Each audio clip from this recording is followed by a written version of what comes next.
Assalamualaikum warahmatullahi wabarakatuh.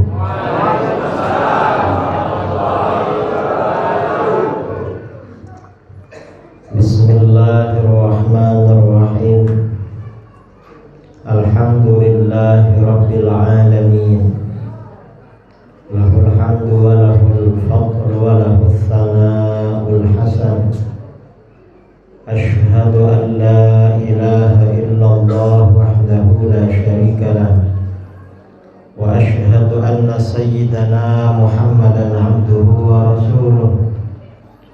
Allahumma shalli ala sayyidina Muhammadin tibbil qulubi wa dawaiha wa afiyatil abdani wa shifaiha wa nuril absari wa dhiyaiha qutil arwahi wa ghidaiha wa ala alihi wa sahbihi wa barik wa sallim amma ba'du. Para alim, para buya, para asatidz, para kiai yang saya muliakan dan saya hormati, jajaran pengurus DKM Masjid Al-Irsyad. Tadi Bapak Camat sempat salah sebut. Saya sampai mikir apa diganti nama masjidnya. Yang juga saya hormati Bapak Camat Dayun yang juga saya hormati. Kemudian juga dari perangkat desa kalau ada yang saya hormati, para jamaah kaum muslimin dan muslimat yang berbahagia, yang saya banggakan dan saya cintai. Alhamdulillah, bersyukur pada Allah Subhanahu wa ta'ala untuk pertama kali saya bisa bersilaturahmi dengan saudara-saudara di Masjid Al-Irsyad ini dalam rangka Tabligh Akbar, peringatan Isra Mi'raj baginda Nabi besar Muhammad sallallahu alaihi wasallam.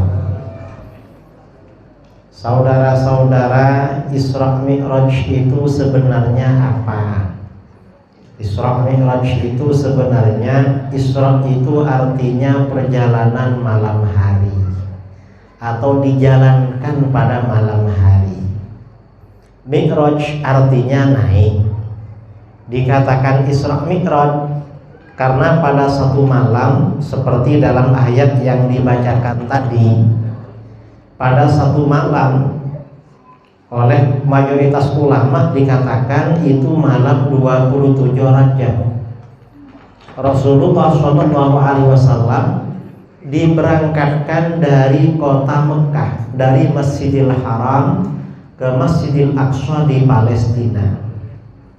Lalu dari Masjidil Aqsa Mi'raj, naik ke langit pertama sampai langit 7, kemudian sampai ke mustawa di Sidratil Muntaha. Dan itu tidak sampai satu malam. Dalam satu riwayat, Rasulullah SAW kembali lagi ke rumahnya di Mekah. Ranjang bekas tidurnya itu belum dingin.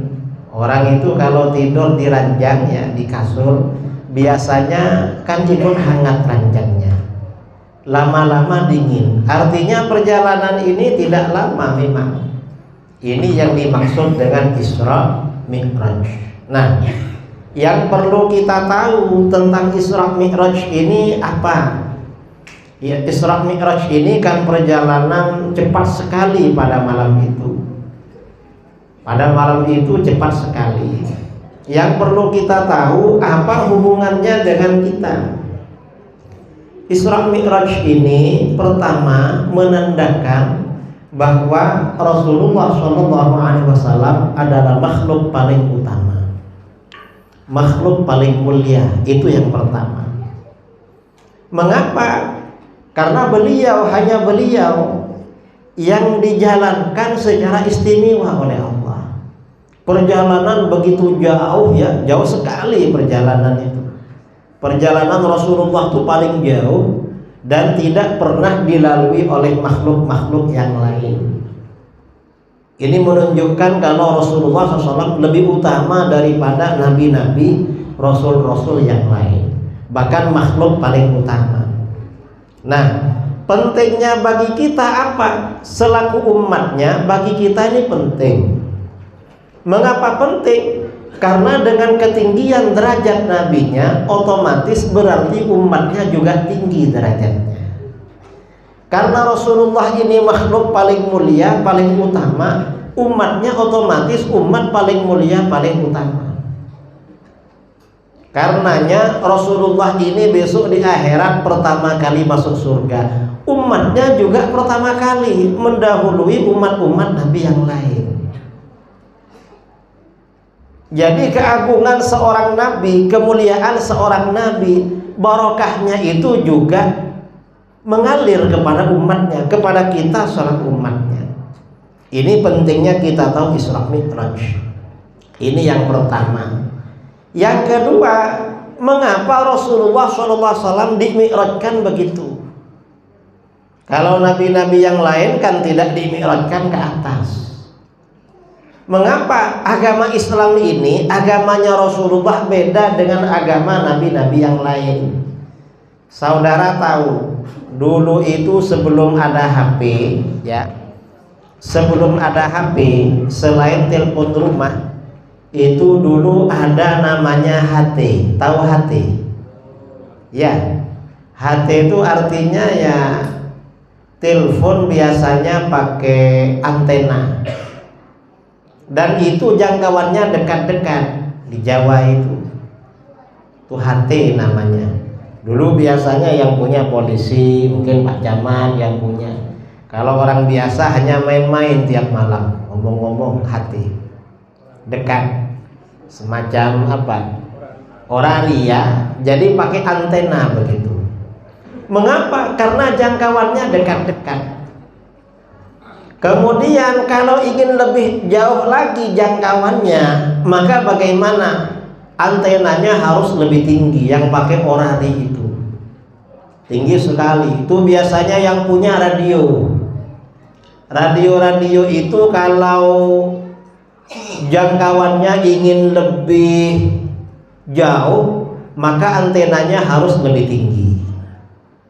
Nah, kalau ingin lebih jauh lagi, kalau perlu jangkauannya itu ke seluruh dunia, maka bagaimana? Maka harus punya satelit. Makanya seperti TVRI ya, atau TV-TV yang lain terjangkau ke seluruh Indonesia, karena itu jaringannya melalui satelit. Nah, agama Islam ini saudara memang untuk seluruh dunia. Karena agama Islam ini untuk seluruh dunia, maka bagaimana Rasulullah SAW itu perlu ke atas langit, langit ketujuh, karena sesuai dengan makomnya, derajatnya memang paling tinggi. Karenanya Islam ini untuk seluruh umat manusia, beda dengan agama-agama yang lain. Kalau Yahudi itu hanya khusus Bani Israel, Nasara, Kristen itu sebenarnya untuk Bani Israel saja. Orang-orang Yahudi yang tersesat itu sebenarnya yang diajak masuk agama Nasrani. Kalau umat Islam ini gak terbatas untuk orang Arab. Walaupun nabinya dari Arab, tapi Islam ini untuk seluruh umat manusia. Karenanya setelah Rasulullah SAW lahir, diutus ke dunia, apabila ada orang mendengar nama beliau, mendengar agama beliau, gak masuk Islam, orang ini pasti masuk neraka. Mengapa? Agama Islam ini untuk seluruh dunia, menjangkau seluruhnya. Ini yang perlu kita tahu yang pertama. Yang kedua, dalam Isra Mi'raj, dalam peristiwa Isra Mi'raj, Rasulullah SAW ini kan melakukan perjalanan jauh. Orang biasanya kalau melakukan perjalanan, misalnya ada orang dayun. Orang dayun ini kalau belanja kemana? Ke pasar. Kalau lebih jauh lagi ke Pekanbaru apa ke Siak? Ke Siak ya. lebih jauh lagi ke Pekanbaru. Kalau masih kurang mungkin ke Jakarta, kurang lagi mungkin ke Kuala Lumpur, kurang lagi ke Singapura. Kan begitu. Orang itu saudara kalau bepergian yang ditunggu oleh orang rumah itu biasanya apa? Biasanya oleh. Saya ini kalau ke Sumatera, biasanya kawan-kawan kiai-kiai di Jawa tuh tanya, dapat madu. Mengapa? Karena madu Sumatera dikiranya asli. Dikira asli kalau madu Sumatera. Itu madu yang dulu. Entah madu sekarang nih gak tahu. Ini artinya orang bepergian kemana-mana yang ditanya oleh-olehnya. Dan orang itu kalau diundang kemana-mana pasti dapat oleh-oleh. Saudara diundang tetangga, diundang kepala desa, atau mungkin diundang Pak Camat, itu kan ada oleh-olehnya. Rasulullah SAW ini diundang oleh Allah Subhanahu wa Ta'ala. Sudah pasti dapat oleh-oleh. Kira-kira apa oleh-olehnya? Oleh-olehnya perintah sholat 5 waktu. Itu oleh-olehnya sebenarnya. Oleh-olehnya Rasulullah. Jadi perintah sholat ini saudara beda dengan perintah kewajiban-kewajiban yang lain. Kalau perintah-perintah yang lain, Allah Subhanahu wa Ta'ala mengutus malaikat Jibril turun ke bumi. Tetapi untuk perintah sholat, Rasulullah malah dipanggil ke atas. Dipanggil ke atas langit 7. Mengapa? Ini menandakan kalau sholat ini sangat penting. Mengapa sholat ini penting? Ternyata saudara-saudara, sholat ini menjadi ukuran, menjadi standar kita ini orang yang agamis atau tidak. Kita ini orang baik atau tidak, semuanya tergantung pada sholatnya. Orang itu kalau sholatnya istiqomah, sholatnya baik, gak perlu diragukan.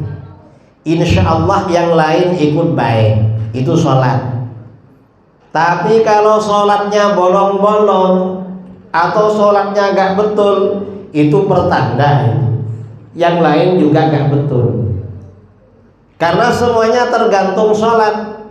Sampai-sampai di dalam Al-Quran Allah Subhanahu wa Ta'ala berfirman, innas sholata tanha anil fahsyai wal munkar.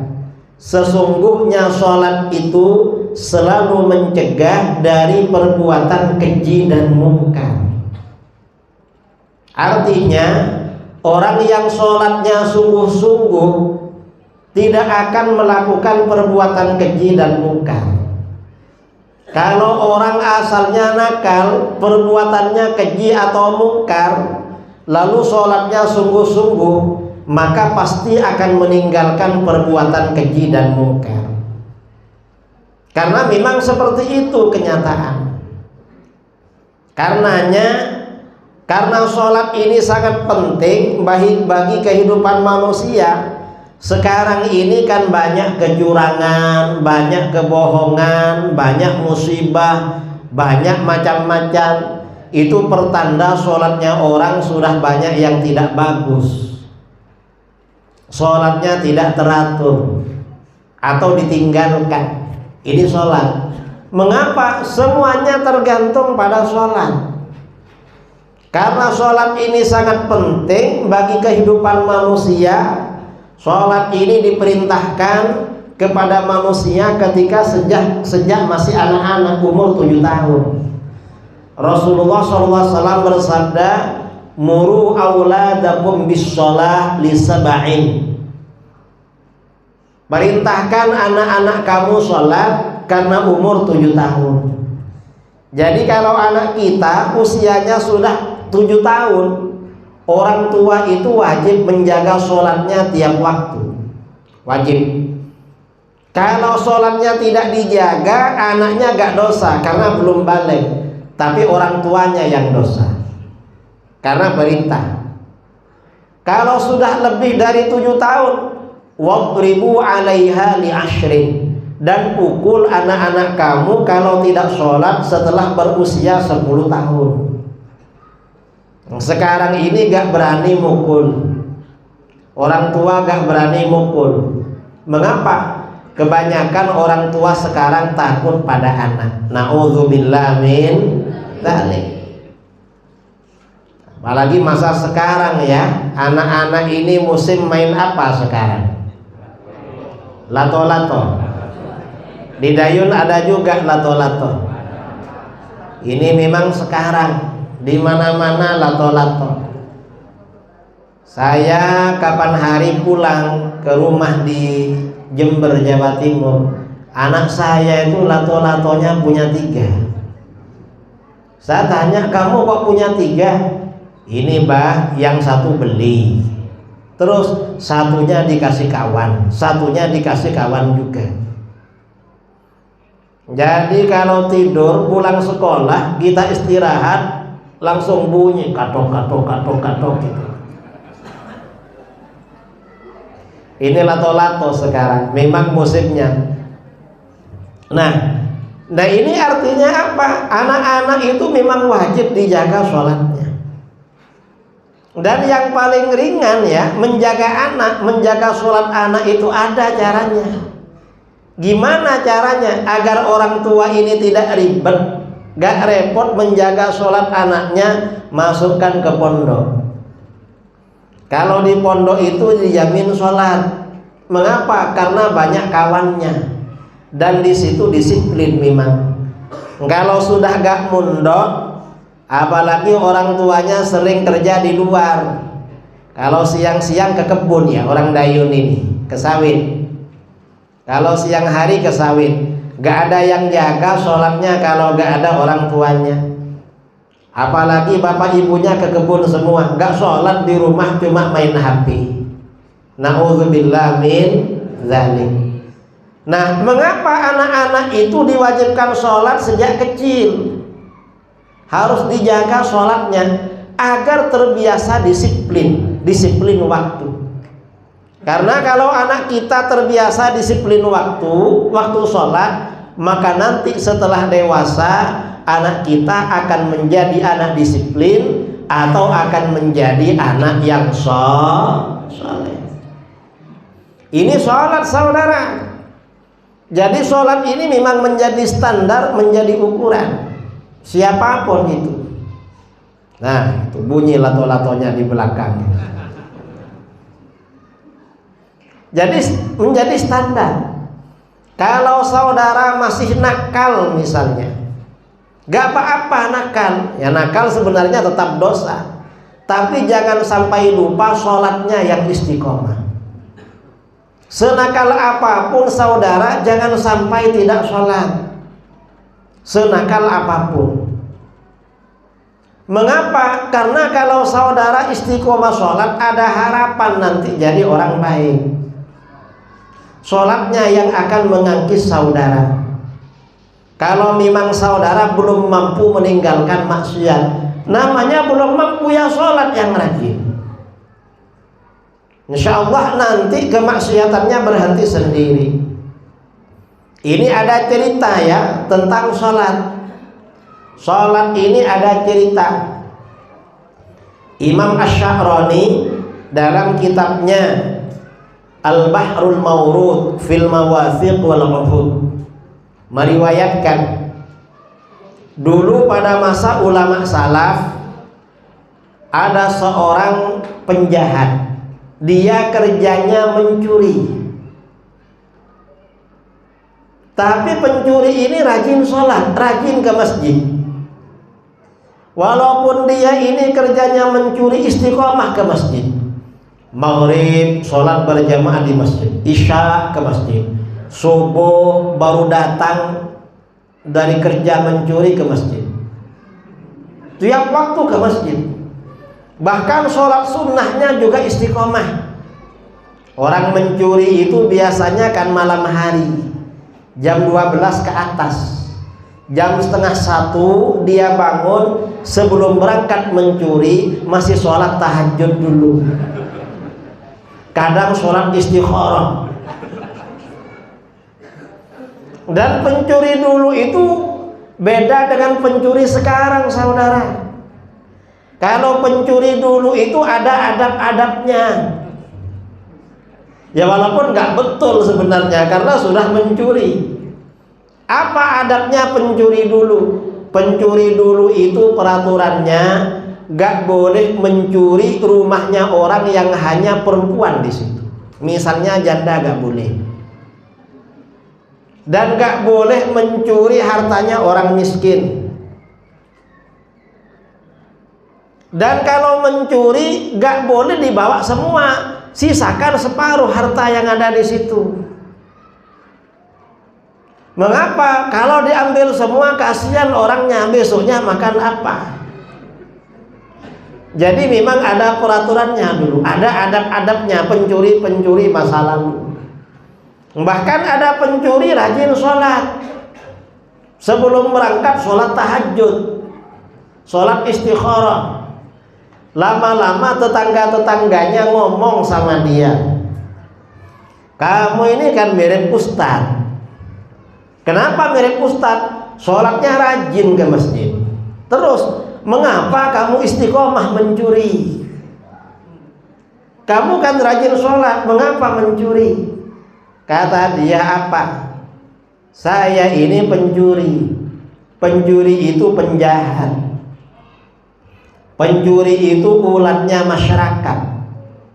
Nah, kalau saya ini selaku pencuri, selaku penjahat, terus saya ini tidak istiqomah, tidak rajin sholat, tambah gimana nasib saya?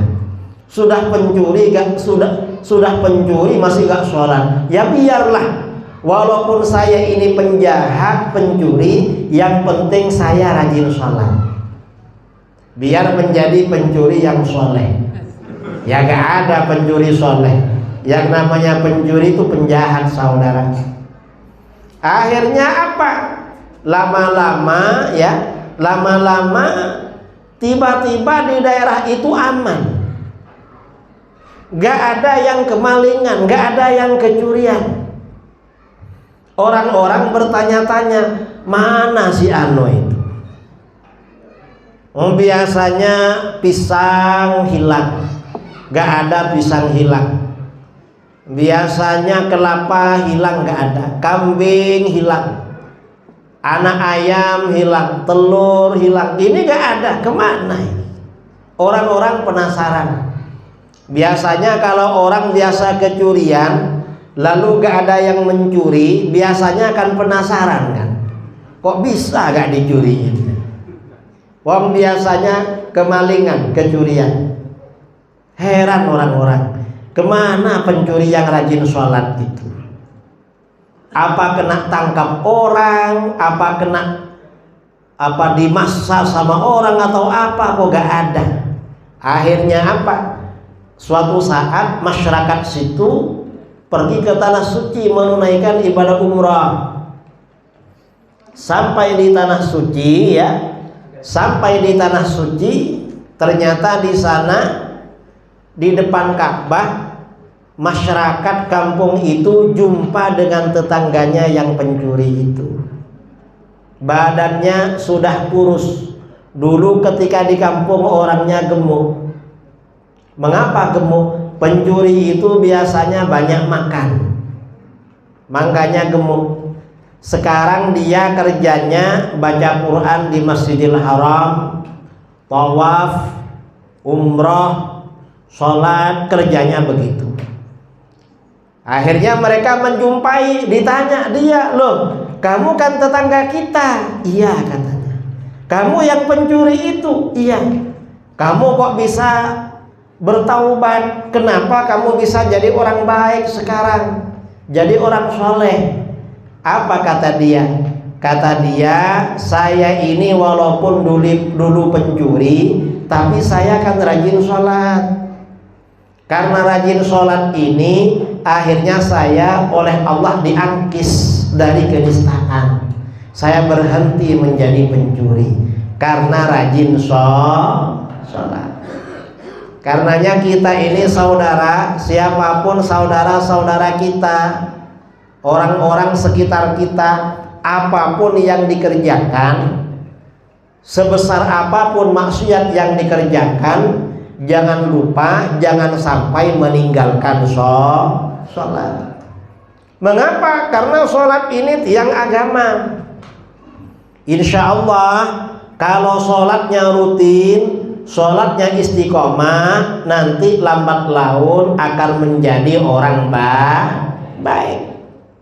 Ibu-ibu kalau suaminya kerja keluar atau jarang pulang, yang penting rajin sholat gak apa-apa. Walaupun jarang pulang, asal rajin sholat, ibu-ibu gak perlu khawatir. Insya Allah suami ibu-ibu gak akan selingkuh. Paling-paling kawin lagi. Mengapa? Karena rajin sholat. Jangan percaya kalau ada laporan suami kamu begini. Gak mungkin suami saya nakal. Mengapa? Sholatnya istiqomah.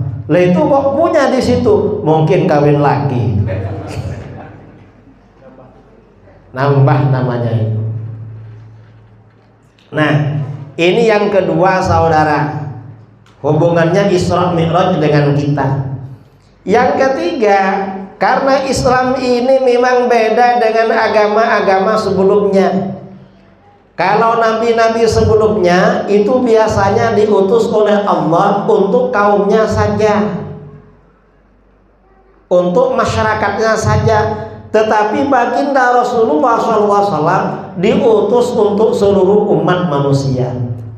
Maka bagaimana agama Islam ini lebih ringan daripada agama sebelumnya? Di antara ringannya apa? Islam ini merupakan agama yang tidak anti budaya dan tidak anti tradisi. Ini Islam. Jadi tidak anti budaya, tidak anti tradisi. Bagaimana di dalam Al-Quran budaya itu artinya apa? Adat istiadat. Di dalam Al-Quran Allah Subhanahu wa ta'ala berfirman, khudhil afwa wa'mur bil urfi wa a'rid anil jahilin. Khudhil afwa, ambillah sifat pemaaf. Dalam ayat ini Allah Subhanahu wa ta'ala memerintahkan Rasulullah SAW selalu memaafkan orang. Karena Rasulullah diperintahkan selalu memaafkan, Rasulullah gak pernah melawan saudara selama ada di Mekah. Dimaki-maki, disakiti, diganggu, gak pernah melawan. Mengapa gak melawan? Memang oleh Allah diperintahkan memaafkan.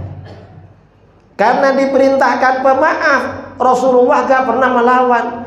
Rasulullah gak melawan selama di Mekah bukan karena takut saudara. Bukan. Gak ada Nabi itu penakut. Nabi penakut tuh gak ada. Mengapa gak takut? Para Nabi memang diberikan kelebihan oleh Allah. Para Nabi ini semuanya manusia-manusia sempurna, baik mental maupun fisiknya. Apa di antara kesempurnaan para nabi secara fisik? Para nabi ini secara fisik, kekuatan fisiknya 40 kali orang biasa. Itu kekuatan fisik para nabi. Jadi 40 kali. Makanya Rasulullah SAW di akhir hayatnya istrinya ada berapa? Ada 9. Itu 9 orang saudara. Kalau semuanya lagi suci didatangi semua. Dan itu Rasulullah masih menjadi imam sholat subuh, masih kesana kemari mengajar para sahabat, masih pergi takziah, menjenguk sahabatnya yang sakit. Padahal istrinya 9 yang digilir. Coba orang dayun kuat kira-kira istrinya 2 tiap malam didatangi. Kalau tiap malam didatangi langsung ngantuk sampai di masjid saudara. Ya beda, memang beda kelas. Para nabi ini kekuatan fisiknya 40 kali orang biasa. Itu kekuatan. Tapi gak melawan. Mengapa tidak melawan? Memang diperintahkan pemaaf oleh Allah. Jadi selalu memaafkan. Kemudian wa'mur bil 'urfi, dan suruhlah orang-orang melakukan uruf. Uruf itu artinya apa? Tradisi yang baik. Suruhlah orang-orang mengikuti tradisi masyarakat yang baik. Jadi dalam ayat ini ada perintah dari Allah agar Rasulullah SAW menyuruh umatnya mengikuti tradisi masyarakat tempatan yang baik. Karena begitu perintah di dalam Al-Quran demikian, maka Rasulullah SAW di dalam dakwahnya juga tidak lepas dari pendekatan budaya dan tradisi. Kalau kita belajar ya di pondok-pondok besar di Jawa atau di Aceh atau di mana, atau belajar ke Timur Tengah, Al Azhar misalnya, belajar ilmu hadis, ilmu fikih, nanti kita jumpai hukum-hukum fikih yang sebenarnya oleh Rasulullah SAW diambil dari budaya Arab, budaya jahiliyah, sebagian dari budaya Yahudi. Contohnya apa? Kalau yang dari budaya Arab jahiliyah itu contohnya akikoh. Saudara tahu akikoh?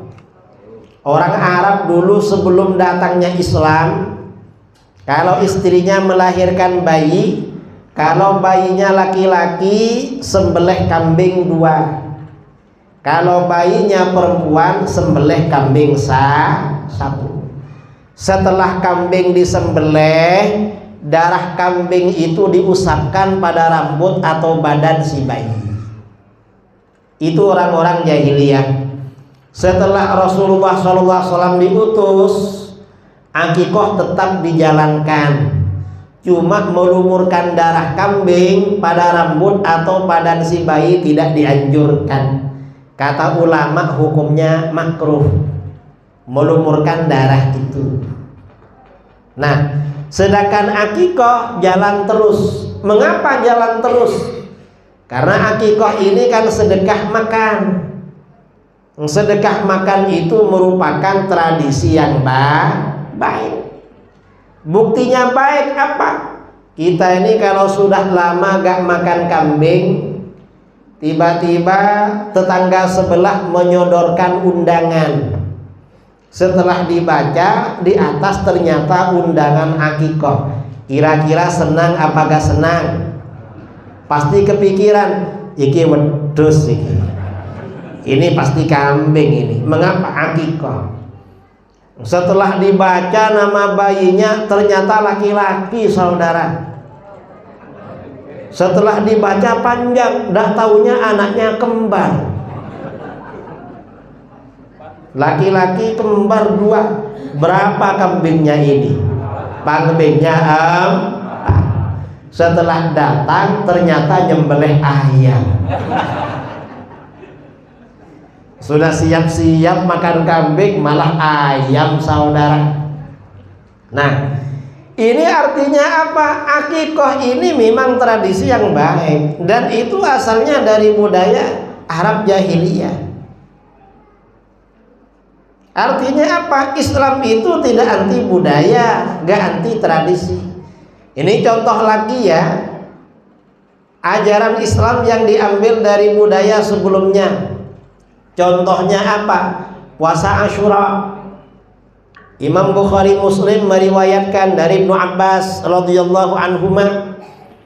Ibnu Abbas berkata, qadiman Nabi sallallahu alaihi wasallam al-Madinah fara'al yahud tasum yauma Asyura.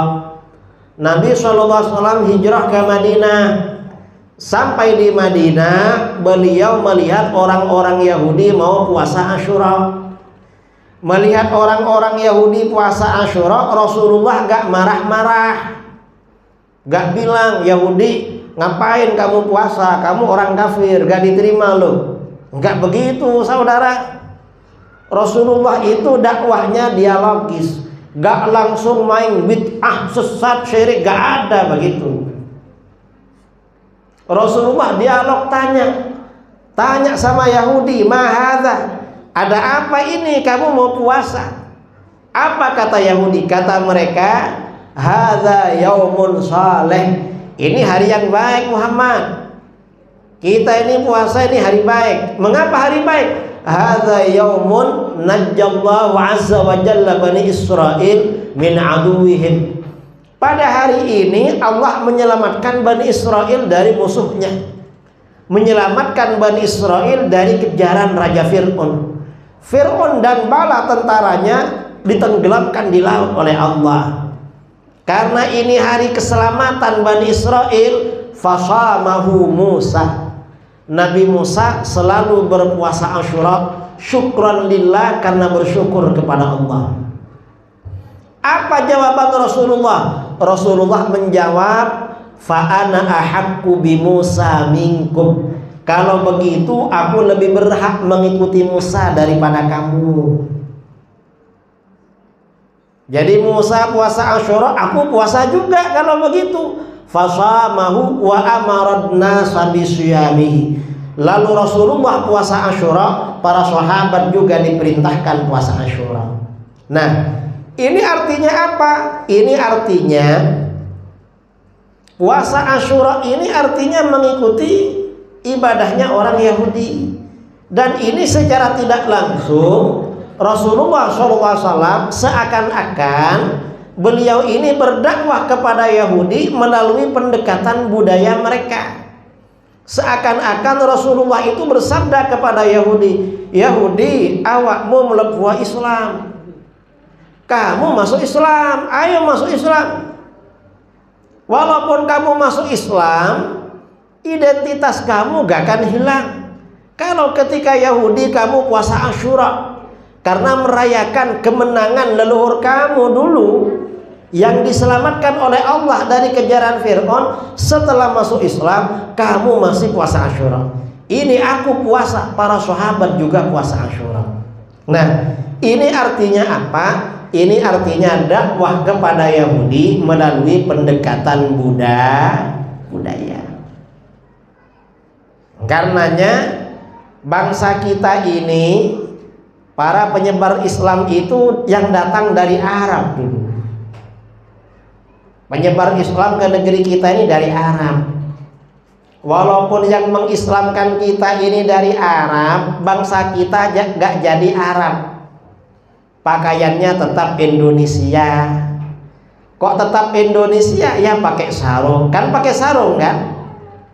Pakai sarung, pakai baju, gak pakai jubah.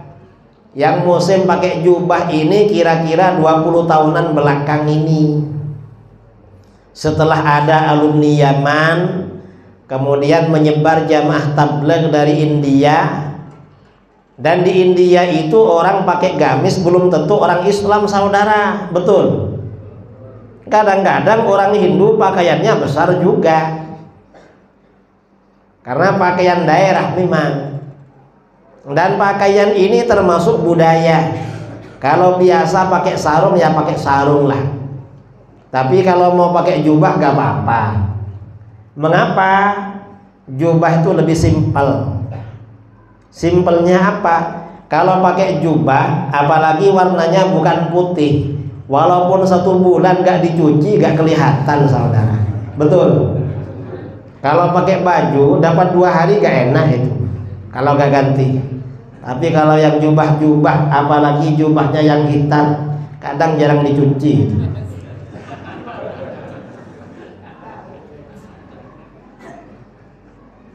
Nah, ini artinya apa? Islam ini memang tidak anti budaya, tidak anti tradisi. Gak anti budaya, saudara. Karenanya kata para ulama dulu, la yambaghil khuruj min adatin nas illa fil haram. Tidak sebaiknya meninggalkan budaya masyarakat. Tidak dianjurkan meninggalkan tradisi masyarakat selama tradisi itu tidak diharamkan di dalam agama.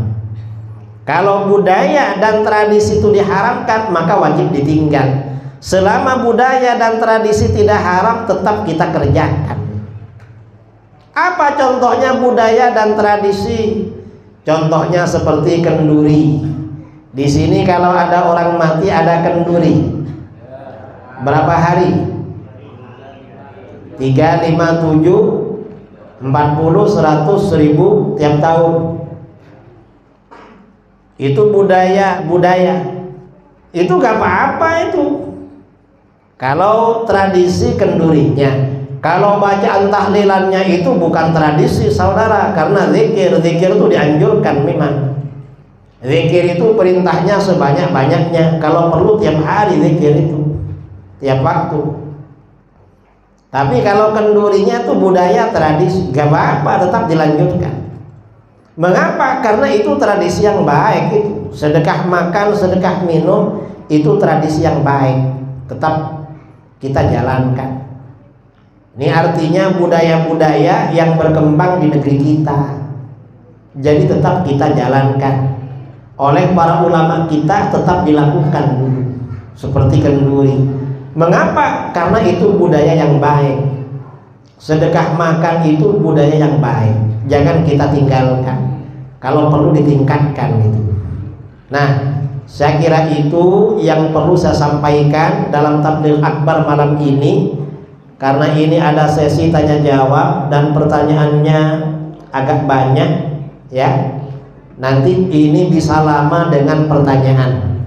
Yang belum mengajukan pertanyaan bisa ditulis habis ini akan dibaca oleh kawan saya Ustadz Ridho. Silahkan agar dibaca.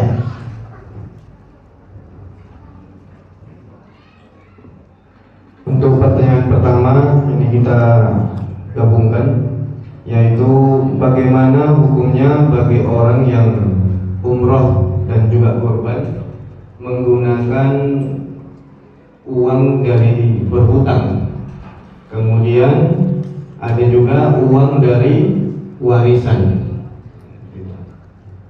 Kalau uang dari warisan atau hasil kerja sendiri dan memang milik dia, ya gak apa-apa. Kan uangnya sendiri kan. Kalau hasil dari hutang, asalkan dia mampu bayar, gak apa-apa juga. Karena misalnya, kok Ustadz saya umrohnya sekarang, uang saya belum cukup, akhirnya pinjam. Tapi nanti sawit 2 bulan lagi bisa lunas. Oh gak apa-apa begitu. Utang aja gak apa-apa. Tapi kalau diperkirakan gak mampu bayar, ya jangan. Pendapatannya lebih kecil daripada hutangnya, jangan. Kasihan yang dihutangi. Apalagi yang dihutangi belum umroh juga. Ini enak yang hutang pada saya mau berangkat juga ini, gak bayar-bayar, akhirnya gak berangkat itu. Terus baca lagi. Ada ungkapan kembali kepada Al-Quran dan hadis. Kemudian untuk apa bermazhab? Bagaimana menurut Kiai? Kembali kepada Al-Quran dan hadis itu propaganda. Saudara ngerti propaganda? Propaganda itu artinya kampanye. Orang itu kalau kampanye biasanya untuk sungguh-sungguh apa untuk menipu biasanya? Menurut saudara kalau orang berkampanye biasanya menipu apa enggak?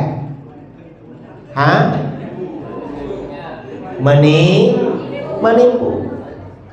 Biasanya turunkan itu. Mengapa itu korupsi? Itu maksudnya bagaimana? Dia akan menjadi penggantinya sebagai koruptor. Kan begitu biasanya itu. Sebenarnya dia yang ingin jadi korupsinya itu. Nah, sama dengan orang yang ngajak kembali pada Quran dan hadis. Itu berarti ustadz penipu. Mengapa ustadz penipu? Jadi sejak masa ulama salaf, dalil di dalam agama yang disepakati ada 4. Al-Quran, hadis, ijma, qiyas. Ada 4. Kalau bilang kembali pada Quran hadis saja, kalau 4 lalu dibilang 2, berapa korupsinya? Kan 2. Kalau misalnya ada anggaran 4 miliar, lalu yang turun 2 miliar, kemana yang 2 itu? Dikorup. Kira-kira dia jahat apakah jahat? Jahat itu. Ya sama dengan ini agama, lebih jahat lagi saudara. Kalau orang korupsi ajaran agama lebih jahat lagi. Kalau orang bilang kembali pada Quran dan hadis, dia perlu ditanya 2 kali. Pertama apa? Pertama, ijma'nya mana? Kenapa Al-Quran hadis saja? Ijma'nya mana? Mengapa ini perlu ditanyakan? Karena pada masa ulama salaf dulu, yang menolak ijma' itu aliran sesat. Kamu ini gak mau ijma', jangan-jangan kamu aliran sesat. Dan pasti itu aliran sesat. Ini gugatan yang pertama. Gugatan yang kedua, qiyasnya mana? Kok Al-Quran hadis saja? Qiyas itu artinya apa? Qiyas itu artinya menyamakan. Maksudnya apa? Perkara-perkara yang hukumnya tidak diterangkan di dalam Al-Quran dan hadis disamakan dengan perkara-perkara yang diterangkan di dalam Al-Quran dan hadis. Ini qiyas namanya. Mengapa begitu? Qiyas ini perintah di dalam Al-Quran. Di dalam Al-Quran Allah berfirman, fa'tabiru ya ulil abasar. Ambillah pelajaran wahai orang-orang yang punya wawasan. Kita ini diperintahkan mengambil pelajaran. Apa mengambil pelajaran? Perkara-perkara yang tak diterangkan dalam Al-Quran dan hadis, maka hukumnya disamakan dengan apa-apa yang diterangkan dalam Al-Quran dan hadis. Mengapa begitu? Ternyata sebagian besar hukum agama dalilnya qiyas. Karena ayat Al-Quran yang menerangkan hukum agama hanya sekitar 500 ayat. Hadis juga sekitar 500 tentang hukum-hukum agama. Sekitar berapa begitu? Sementara fatwa-fatwa ulama jumlahnya jutaan. Dari mana fatwa jutaan? Dari qiyas. Jadi hukum itu gak bisa kalau gak ada qiyas. Perlu ada qiyas. Contohnya bagaimana? Ini contoh qiyas ya. Di dalam Al-Quran, mengambil hartanya anak yatim yang haram itu kalau untuk dimakan. Allah Subhanahu wa ta'ala berfirman, innal ladzina ya'kuluna amwalal yatama zulman innama ya'kuluna fi butunihim nara. Sesungguhnya orang-orang yang memakan harta anak yatim secara zalim, sebenarnya mereka memakan api neraka di perut-perut mereka. Nah, ayat ini memberikan pesan, mengambil hartanya anak yatim untuk dimakan itu hukumnya haram. Betul. Sekarang ada pertanyaan, gimana kalau ada orang mengambil hartanya anak yatim bukan untuk dimakan? Untuk apa? Untuk rokokan. Kira-kira boleh apa enggak? Kira-kira haram apa halal? Haram. Kalau kamu ditanya, loh kok diharamkan? Ini bukan makan. Kan di dalam Al-Quran yang dilarang untuk makan. Jawabannya disamakan dengan makan. Qiyas namanya itu, analogi. Pertanyaan kedua, ada orang ngambil hartanya anak yatim bukan untuk makan. Untuk apa? Untuk minum-minum. Misalnya beli bandrek, lalu beli apa di jus, beli susu. Loh kok ambil hartanya anak yatim? Ini bukan untuk makan bro. ini minum, yang haram tuh makan. Kira-kira kalau ngambil hartanya anak yatim untuk minum haram apa halal? Haram. Ini kias namanya. Atau contoh lagi, ada orang ngambil hartanya anak yatim bukan untuk rokokan, bukan untuk minum. Untuk apa? Untuk rekreasi ke Sumatera Barat. Atau untuk rekreasi ke Siak, ke istana, tengok-tengok sana. Kamu kok bisa jalan-jalan ke sini? Ada hartanya anak yatim saya pakai. Loh, haram bro. Itu kalau makan yang haram. Ini untuk jalan-jalan. Betul apa enggak ini? Ya enggak betul, tetap haram itu. Atau contoh lain, sekarang bukan hartanya anak yatim. Ada orang pegang uangnya masjid, lalu uangnya untuk foya-foya makan-makan. Kira-kira haram apa enggak ini? Haram. Ditanya mana dalilnya dalam Al-Quran dan hadis? Kan enggak ada. Enggak ada. Siapa yang mengambil hartanya masjid untuk makan? Enggak ada di Al-Quran. Tetapi kata para ulama haram. Mengapa haram? Dikiaskan dengan hartanya anak yatim. Betul? Atau misalnya ada orang menjadi camat, menjadi kades, uangnya rakyat dihabiskan untuk foya-foya. Kira-kira halal apa haram?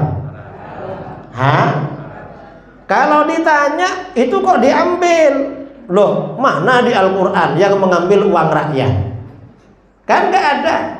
Kata para ulama, dikiaskan dengan harta anak yatim. Itu kias namanya, analogi. Makanya kalau ada orang ngomong kembali pada Quran dan hadis, itu bodoh biasanya. Korupsi. Dan orang yang korupsi itu bodoh-bodoh saudara. Apalagi korupsi dalil. Betul? Korupsi dalil itu. Jadi gak bisa kalau Al-Quran hadis saja. Harus ada ijma, harus ada qiyas. Nah, karenanya kalau seperti itu, orang menyampaikan hukum agama harus ngaji, harus belajar. Di mana belajarnya? Belajarnya di pondok pesantren.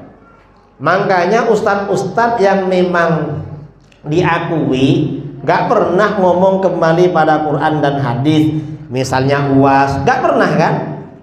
Atau misalnya Buya Yahya atau siapalah yang memang benar-benar paham, gak pernah kembali pada Quran dan hadis. Mengapa? Itu logikanya orang bodoh itu. Jadi begitu. Terus yang kedua, bermazhab. Bermazhab ini artinya apa? Kita ini di dalam beragama gak boleh dipahami sendiri. Dalam beragama kita harus punya guru. Gurunya punya guru, gurunya punya guru, sampai bersambung kepada baginda Rasulullah. Nah, bermazhab itu artinya menjaga hubungan antara murid dengan guru. Kalau orang itu punya mazhab berarti jelas gurunya. Kalau gak punya mazhab berarti gak punya guru. Mengapa? Agama Islam itu gak boleh dipahami sendiri. Makanya di dalam Al-Quran diterangkan, fas'alu ahlaz zikri in kuntum la ta'lamun.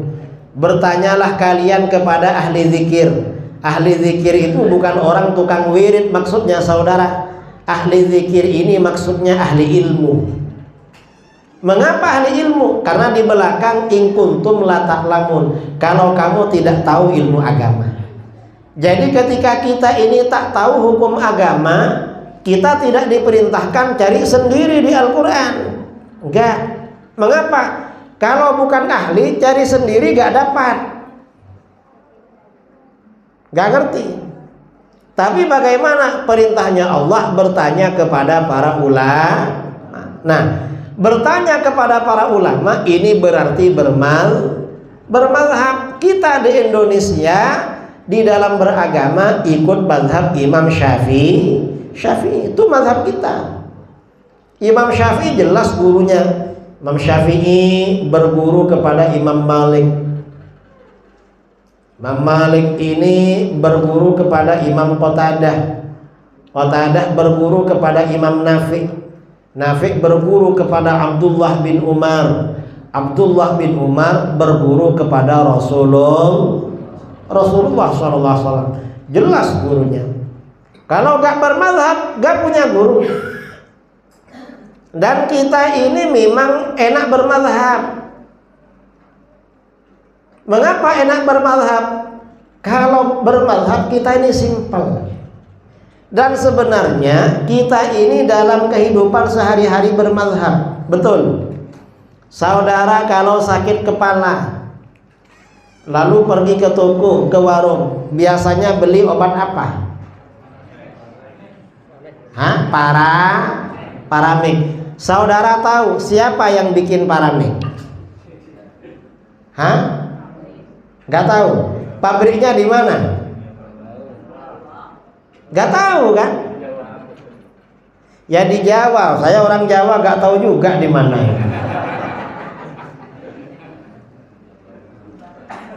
Kalau saudara gak bermazhab, bahaya saudara.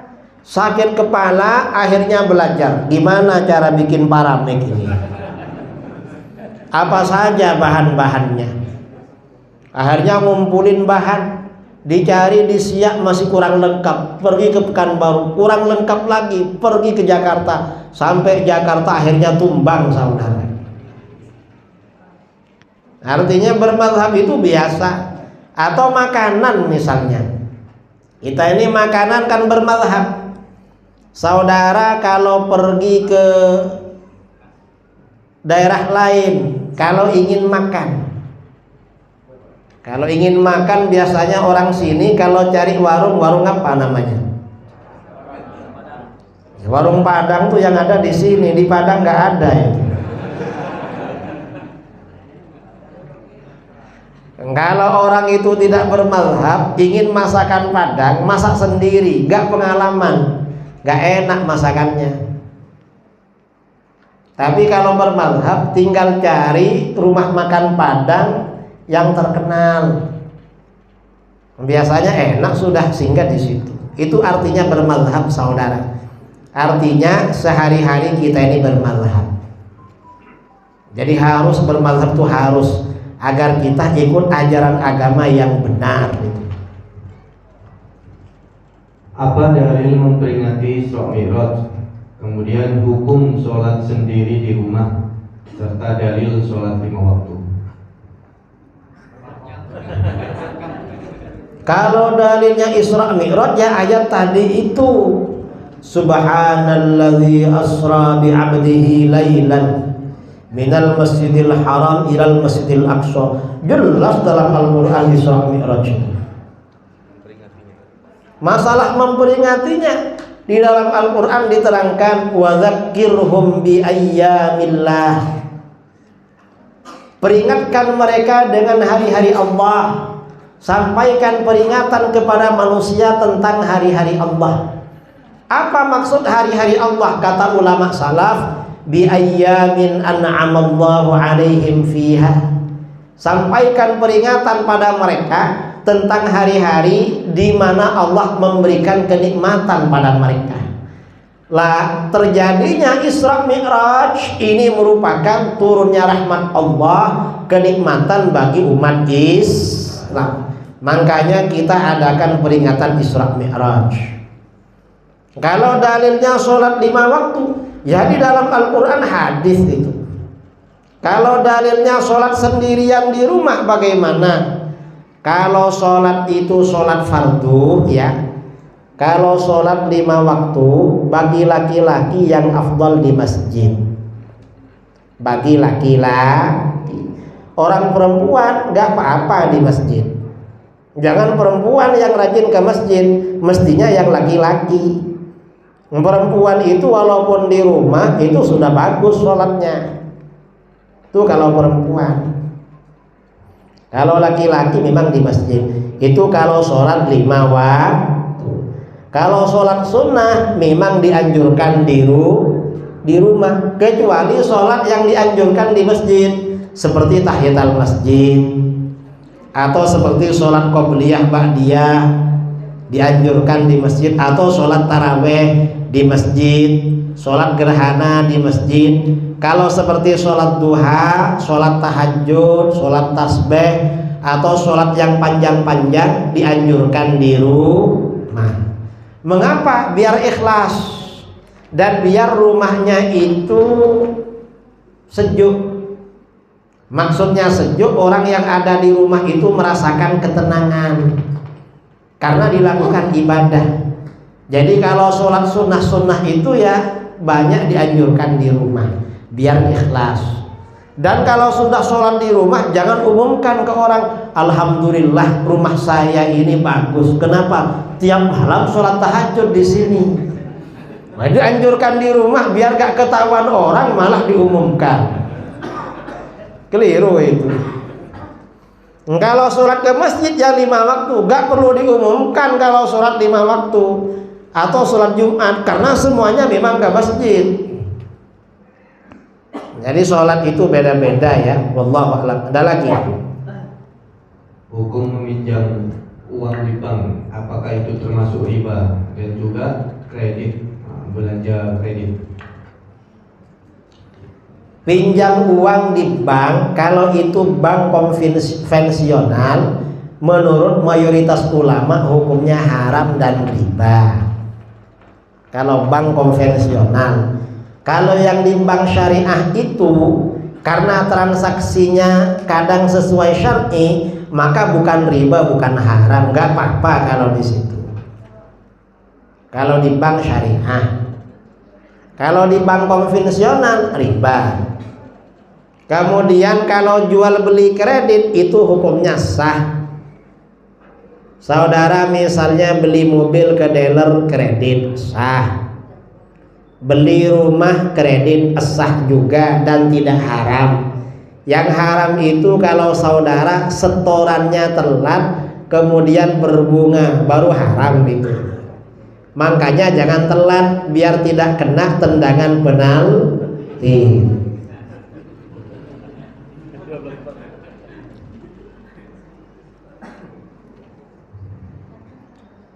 Hukum berwudu dalam WC dan juga berwudu membuka aurat. Kalau berwudu di dalam WC itu gak apa-apa, asalkan air yang jatuh itu gak najis. Karena WC sekarang ini kan bagus-bagus kan. Biasanya habis buang hajat disiram kan sudah bersih itu, gak ada najisnya. Jadi gak apa-apa memang. Kalau berwudu sambil membuka aurat, asalkan tidak di depan orang gak apa-apa juga. Itu maksudnya di kamar mandi. Gak apa-apa. Kalau di depan umum gak boleh, tapi wudunya sah itu.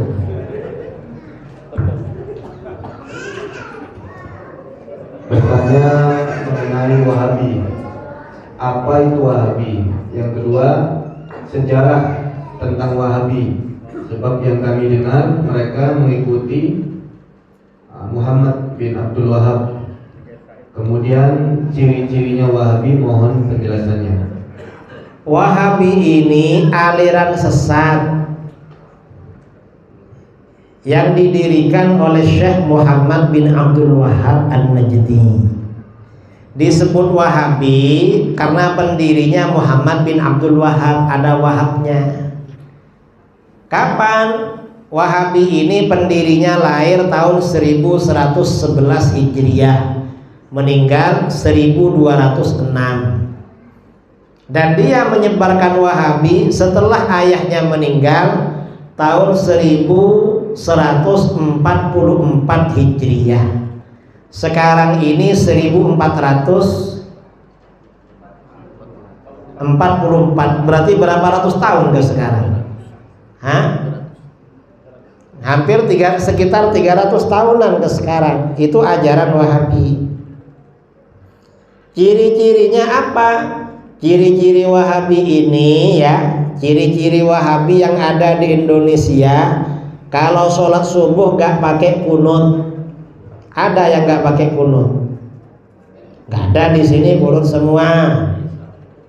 Kemudian kalau sholat berjamaah kadang-kadang kakinya menginjak jamaah sebelah. Ada? Wahabi itu berarti itu. Ya cukup, jangan sampai nginjak kaki sebelah, terganggu kalau diinjak. Apalagi yang nginjak kakinya kasar itu. Tuh ciri-ciri. Kalau habis sholat gak baca zikir bersama, langsung turun. Ciri-ciri Wahabi. Kalau bulan Ramadan tarawihnya 11 rakaat, itu ciri-ciri Wahabi. Kalau yang Ahlus Sunnah itu 23. Sini berapa rakaat? 11. Agak Wahabi ini.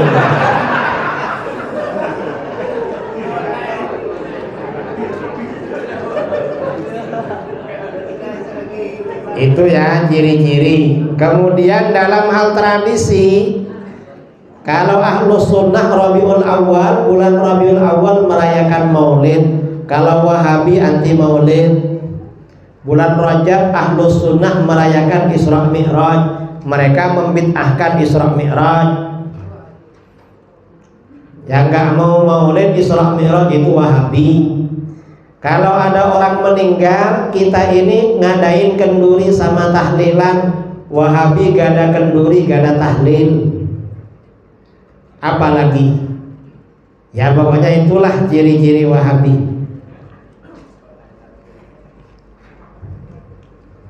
Terakhir, sholat yang khusyuk itu seperti apa Ustaz? Hakikat dan makrifatnya itu seperti apa? Khusyuk itu artinya tenang. Sholat khusyuk itu ada yang khusyuk itu fisik, badan. Artinya apa? Badannya memang tenang, tidak gerak-gerak. Karena sholat sambil goyang-goyang itu sah hukumnya. Atau misalnya sambil noleh, dia sholat di masjid ada di pinggir, ada orang lewat toleh gini, sah, tapi gak khusyuk namanya itu. Asal gak noleh dengan dadanya. Kalau noleh dengan dadanya batal. Atau misalnya ada kawannya sebelah selatan lewat, noleh, gak apa-apa, cuma gak khusyuk itu. Kalau khusyuk ya pandangan menghadap tempat sujud dan tidak gerak-gerak. Yang kedua khusyuknya hati. Kalau khusyuknya hati bagaimana? Yang ada di pikiran kita merenungkan semua apa yang kita baca, itu khusyuk namanya. Jadi untuk khusyuk ini, orang mau khusyuk itu pertama butuh pada ilmu. Ilmu apa? Mengerti makna bacaan-bacaan dalam sholat. Itu baru dikatakan khusyuk. Kalau gak ngerti gak bisa khusyuk. Kalau cuma dengar bacaan imam, imamnya suaranya enak, ya cuma enak aja, tapi kan gak ngerti apa. Sama dengan saudara nonton sinetron bahasa Inggris. Setelah bertengkar baru ngerti, oh bertengkar. Kan begitu. Cuma alur ceritanya kan gak ngerti, apa ini. Lalu setelah itu berantem, oh ini. Kan itu kan. Tapi dia bertengkar karena apa kan nggak paham. Jadi yang namanya khusyuk itu ngerti apa yang kita baca. Kalau pada waktu sholat Jumat khusyuk khutbah itu artinya apa? Ngerti sama khutbahnya. Kalau nggak ngerti itu ya nggak khusyuk namanya. Walaupun nangis kadang bukan khusyuk. Dulu ada khotib, ada orang khutbah pakai bahasa Arab. Jamaahnya nangis. Kenapa sampean nangis? Apa ngerti khutbah saya? Enggak Ustaz, saya gak ngerti. Kok nangis? Saya ini sedih, kambing saya hilang dari kemarin. Jadi kambingnya hilang saudara. Itu khusyuk ya. Jadi kalau ingin khusyuk ya, khusyuk itu artinya Sejak takbiratul ihram sampai assalamualaikum, hati kita merenungkan apa yang kita baca, itu khusyuk. Kalau begitu takbiratul ihram, Allahu Akbar, hatinya langsung pergi ke kebun, hatinya lalu dari kebun terus kemana habis itu? Langsung ngelangsir, aduh kapan ngelangsir ini? Habis itu hatinya ke toko, gak khusyuk namanya itu. Cuma orangnya menghadap ke barat, hatinya menghadap kemana-mana.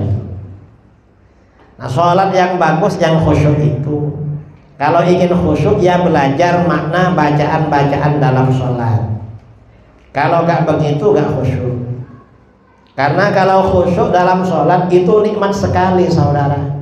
Kenikmatan di dunia ini ya sholat itu, sholat. Tapi orang istiqomah sholat walaupun gak khusyuk itu nikmat biasanya. Jadi begitu. Wallahu a'lam. Ada lagi? Ada yang mau tanya terakhir? Gak ada? Terakhir, untuk yang terakhir mungkin ada siapa? Ibu-ibu? Ibu mungkin ada? Satu terakhir dari bapak-bapak? Ada Pak? Kalau nggak ada, oh ini terakhir ya, pertanyaan terakhir. Assalamualaikum warahmatullahi wabarakatuh. Ini pertanyaan saran gimana mengajak jemaah kita biar rajin sholat jemaah di masjid? Motivasinya? Ya, kalau ngajak jamaah kita agar rajin ke masjid, orang yang jarang ke masjid datangi silaturahmi. Seling silaturahmi ke rumahnya, insya Allah nanti terpengaruh itu. Itu yang pertama. Yang kedua, mungkin sewaktu-waktu di masjid itu ada prasmanan. Insya Allah rajin ke masjid. Kalau di Malaysia itu hampir setiap subuh atau isya itu ada prasmanan biasanya. Masjid-masjid Malaysia. Jadi orang sarapan paginya di masjid itu. Dan memang beda ya, kalau orang-orang kota dengan orang desa itu beda. Karena orang desa ini biasanya kan kerja. Jadi capek, nakal karena capek malas ke masjid. Kalau orang-orang kota itu yang tua-tua rata-rata pensiunan. Makanya walaupun sudah selesai mengaji, saya kalau ngisi di kota-kota diajak ngobrol sama orang tua-tua sampai siang. Saya perhatikan ternyata mereka pensiunan, nggak kerja, cari kawan memang ke masjid itu. Ya, Pak Camat ini nanti kalau sudah pensiun mungkin rajin ke masjid dan mungkin nggak turun-turun cari kawan. Jadi beda. Terutama ibu-ibu ini rajin ke masjid karena suntuk di dapur terus. Makanya rajin berjamaah di masjid karena gak enak di dapur terus dan ingin gak segera turun dari masjid. Mengapa? Biar ngobrol-ngobrol dulu. Saya kira itu ya. Jadi masjid ini bukan untuk bicara dunia, karena ini sudah selesai. Mudah-mudahan bermanfaat. Mudah-mudahan kita ini diakui sebagai umat baginda Rasulullah SAW. Mudah-mudahan keluarga kita ini rajin sholat, istiqomah sholatnya, anak-anak kita jadi anak yang soleh dan solehah. Amin Allahumma. Mari kita baca doa bersama. Bismillahirrahmanirrahim. Alhamdulillahirabbil hamdan yuwafi ni'amahu wa mazidah. Allahumma shalli ala sayyidina Muhammadin salatan tunjina biha min jami'il ahwali wal afat wa taqdi lana biha jami'al hajat wa tutahhiruna biha min jami'is sayyi'at wa tarfa'una biha indaka a'la ad-darajat wa tuballighuna biha aqsal ghayat min jami'il khairati fil hayati wa ba'da al-mamat wa ala alihi wa sahbihi wa sallim. Allahumma atina fid dunya hasanatan wa fil akhirati hasanatan wa qina adzabannar. Rabbana hab lana min azwajina wa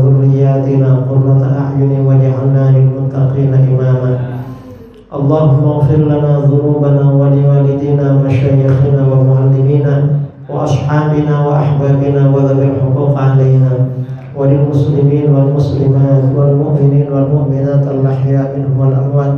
اللهم اقسم لنا من خشيتك ما يحول بيننا وبين معصيتك ومن طاعتك ما تبلغنا به جنتك ومن اليقين ما تهون به علينا مصائب الدنيا. اللهم متعنا بأسماعنا وبصارنا وقوتنا ما أحييتنا واجعله الوارث منا واجعل ثأرنا على من ظلمنا وانصرنا على من عادانا ولا تجعل مصيبتنا في ديننا ولا تجعل الدنيا أكبر همنا ولا مبلغ علمنا ولا تسلط علينا من لا يرحمنا. اللهم زدنا ولا تنقصنا وأكرمنا ولا تهنا وأعطنا ولا تحرمنا وآثرنا ولا تؤثر علينا وأرضنا وارض عنا. اللهم اكفنا بحلالك عن حرامك وأغننا بفضلك عمن سواك. وصلى الله على خير خلقه سيدنا محمد النبي الأمي وعلى آله وصحبه وبارك وسلم تسليما كثيرا. سبحان ربك رب العزة عما يصفون وسلام على المرسلين والحمد لله رب العالمين. تقبل الله منكم.